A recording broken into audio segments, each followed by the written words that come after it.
Part 3. How to write ridiculously effective outreach emails.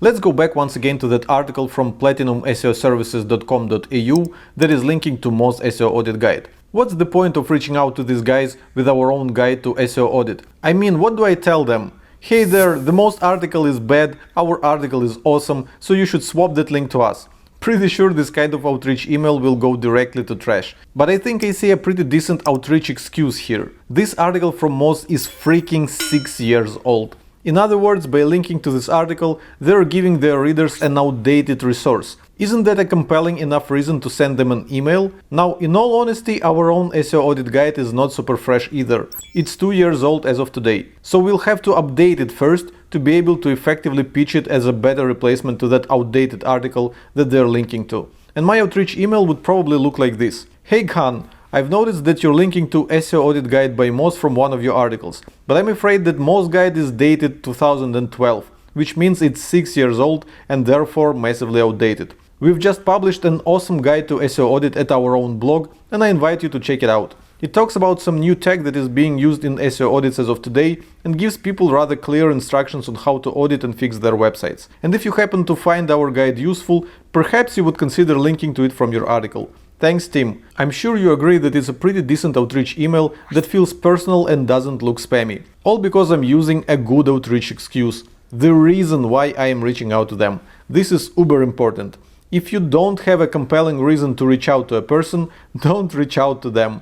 Other than that, did you notice that my outreach excuse is focused around them and not on myself?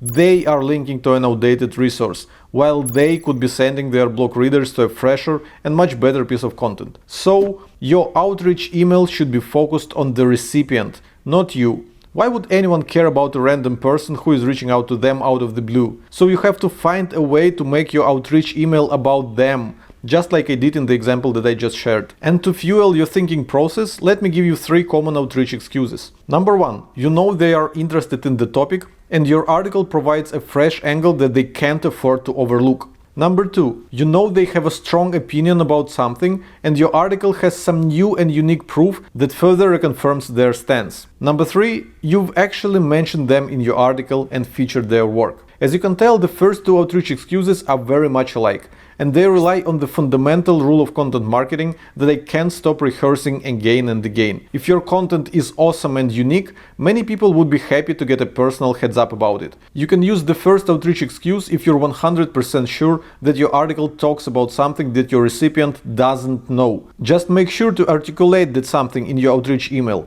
Don't make them read the entire article to find out what it is. And the second outreach excuse is all about sending them some additional details or arguments about the things that they already know. This could be a new case study that proves their point, or maybe some relevant news. Now, the third outreach excuse is entirely different. This time you're not appealing to their knowledge, but to their ego. Who doesn't like when others say good things about them and feature their work? If you ask me, I surely do. And whenever people reach out to me saying that some of my work was mentioned in their article, I feel like a total ass if I don't check it out and reply them to at least say thanks. In marketing, we call this strategy ego bait. So whenever you mention the work of other people in your article, you should always give them all the credit and you should always send them personal notes of appreciation for doing such amazing work. But like with any other strategy that I've shared in this course, it won't work unless it's genuine. If you try to shoehorn dozens of people in your article with the sole goal of ego baiting them, trust me, that won't work. Okay, so these were the 3 general outreach excuses that I recommend you to use when reaching out to people. But what about backlinks? So far we only discussed how to make people care about your outreach email and reply to you. But how do you actually persuade these people to link to your article? Well, I'm afraid there's no way to do it. Unless of course you offer them money or kidnap their cat, which is something that I don't really endorse. But I just showed you a nearly bulletproof outreach excuse, right? Linking to a 6-year-old outdated article is clearly a big issue that these guys would care to fix, right? Not really. There's a good chance that they don't really see this as a problem. And even if they do, they might not use the replacement that we are offering them and swap that link to something else instead.